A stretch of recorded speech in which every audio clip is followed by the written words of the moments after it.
Hey everybody, this is Stuart with Wine on the Dime, and I'm coming to you from a special location. You are inside of my getaway camper that I have on my property out in the middle of nowhere, Texas. And I mean literally middle of nowhere. My closest neighbor, if I did the math right, is 15 miles away from me. And on top of that, I have no running water in this place, and I have to use a generator for electricity. So, like I said, really in the middle of nowhere. So I went by my local store and said, you know what, I'm going to try to see if I can find the best cab they have and the worst cab they have. And these are my two options. So today I'm going to be reviewing the non-vintage Franzia. This is a 4-bottle wine box equivalent. And now they had the normal one, but I went ahead and got this because it was a few dollars cheaper. It's a 2017 Cellars Cabernet Sauvignon, but it's the Dallas Cowboys Special Edition. And I know how much all of my fans out there probably love the Dallas Cowboys. So I specifically bought this bottle just for you all. That's right. I'm going to enjoy this bottle, maybe, if it's good, in front of you all, Dallas Cowboy fans. So let's go ahead, and I'm going to get started with the Franzia, just because I feel like this is probably going to be the worst of the selection. And that's good enough for a sample. So, this is 13% alcohol by volume. I paid $10 for it at my store, which is, I mean, if you bet $2.50 a bottle, right? I mean, that's a great deal. Maybe. So, from a color standpoint, you are, I'm gonna say you're medium ruby, no artifacts, no cloudiness. On the nose, ooh,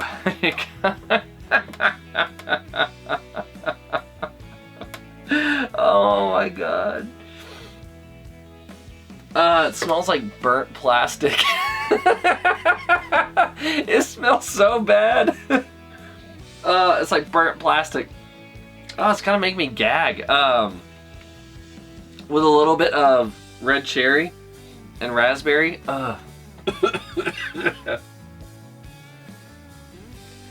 Man, this is not good. Oh my god, this is bad.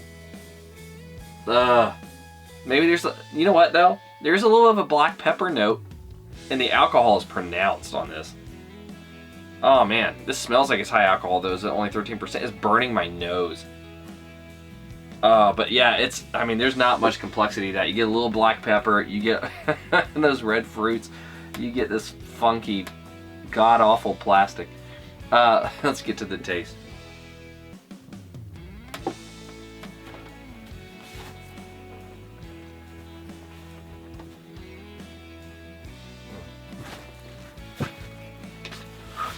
Okay. It's overly jammy. Okay, overly jammy. The red fruit is there. The red fruit is actually bright. But that plastic, oh my god, it's so bad. I'm not getting the black pepper at all on the palate.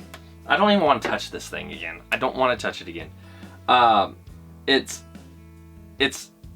not good. So yeah, black pepper, a little bit of those red fruits, but this is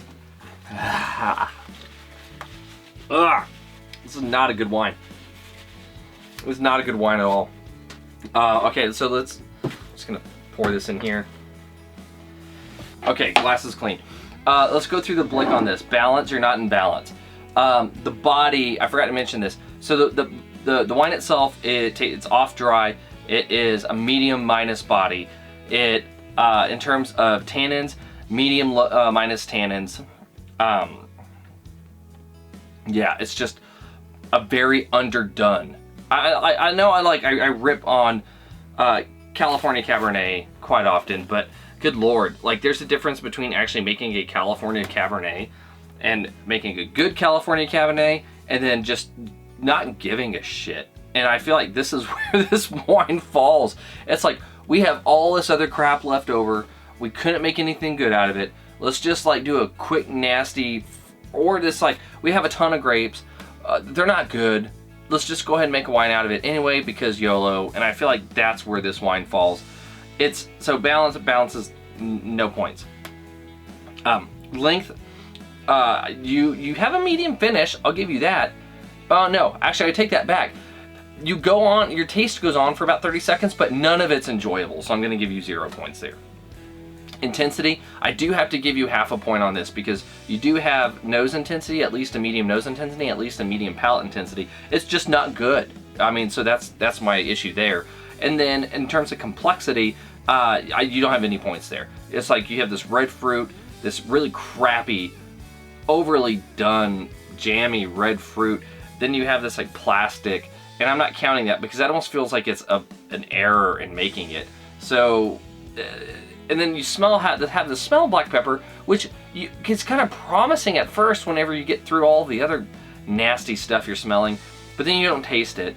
And I'm not really certain if the black pepper would even make it taste better anyway. So overall, that's half a point. I'm gonna give you bad. This is a bad wine. We'll get around to the draining this in a minute here.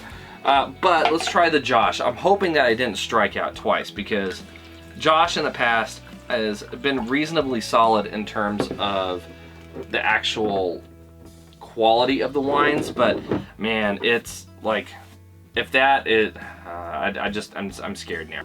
All right, so on the color standpoint, further the Josh, let me put it over here. Yeah, you're actually almost a deep ruby, but I'm still gonna give you medium ruby.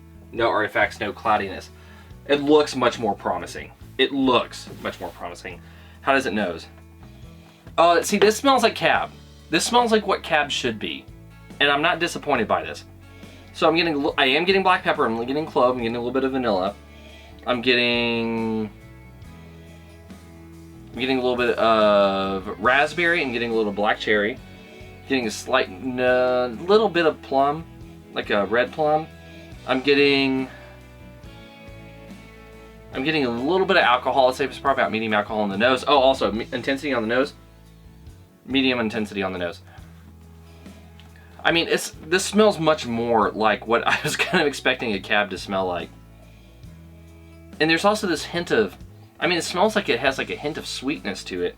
I don't know if that's because it's the vanilla or if it's something else that's within there. But it doesn't smell like it's going to be a totally dry wine whenever I taste it. But you know what? We don't know until we do the taste.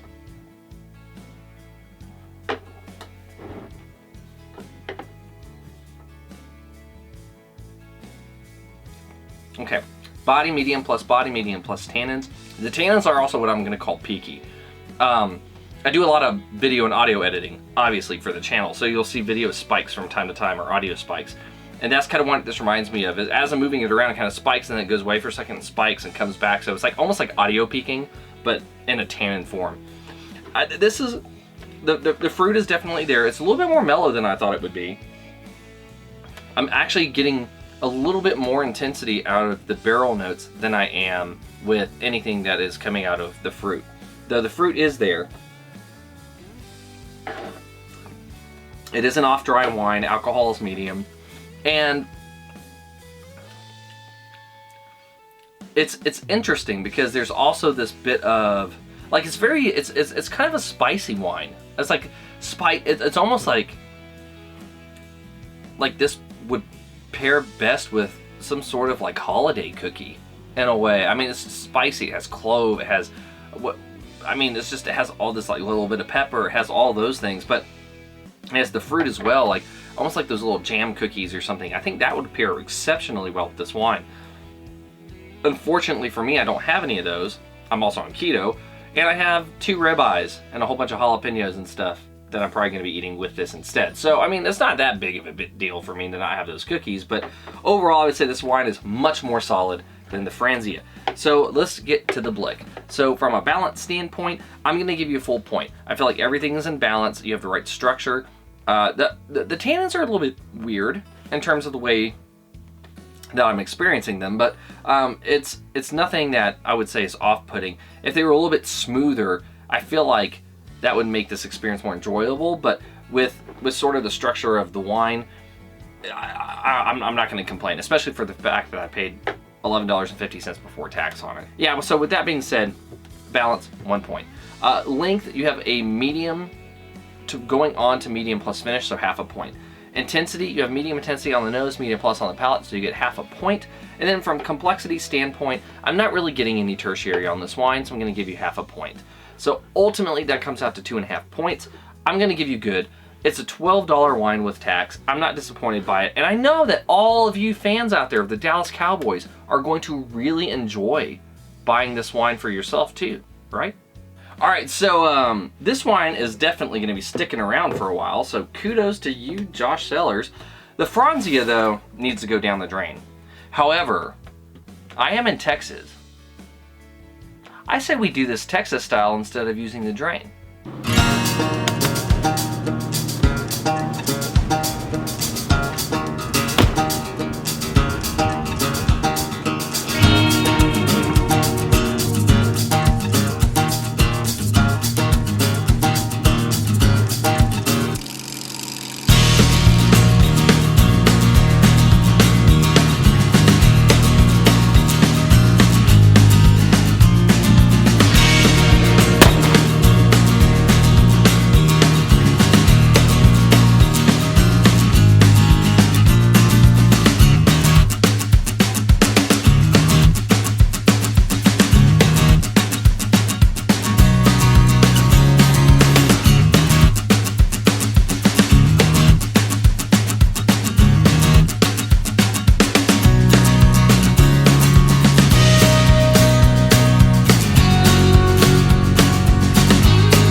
Anyway, this has been Stuart with Wine on the Dime. If you liked today's video, please like, subscribe, and comment. Have you tried the Franzia, and should I have been as harsh on it? And have you tried the Josh Cellars Special Edition Dallas Cowboys, because you know you love them, Cabernet Sauvignon? Be interested to know if you have. Leave a comment below, and I will see you all again soon with another episode from Wine on the Dime.